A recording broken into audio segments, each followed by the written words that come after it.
မင်းလည်းတနတ်ကင်နေငါလည်းတနတ်ကင်နေငါတို့တရားဥပဒေအကြောင်းကိုဆွေးနွေးလို့ရတယ်မင်းလည်းဓာတ်ကင်နေ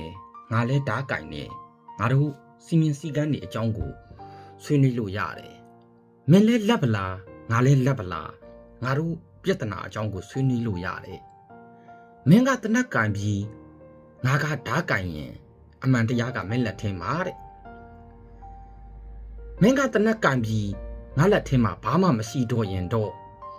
မင်းလက်ထဲမှာရှိနေတာကအမှန်တရားတစ်ခုတည်းမဟုတ်တော့ဘူးအဲ့ဒါငါအသက်ဖြစ်သွားပြီတဲ့စီမင်းစည်းကမ်းတွေ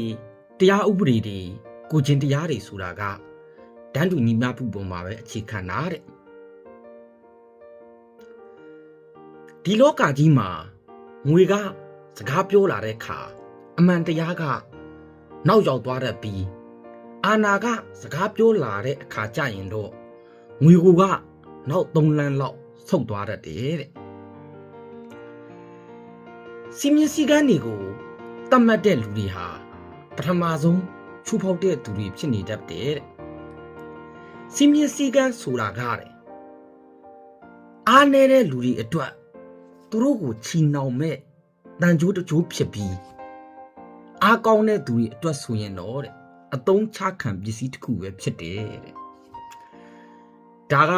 နာမည်ကျော် The Godfather ရုပ်ရှင်တွေကဒုံကော်လီဝန်ရဲ့စကားပေါ့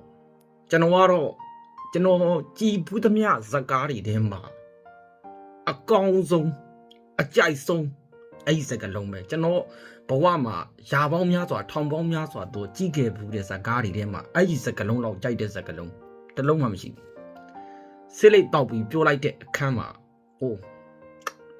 ဘဝမှာယူလောက်တဲ့သွေးထောက်အောင်မှန်တယ်ယူလောက်တဲ့စကားလုံးပဲညီကိုလိုလည်းစဉ်းစားကြည့်ပေါ့ကျွန်တော်စတော့ပြောခဲ့တဲ့စကားလုံးလေး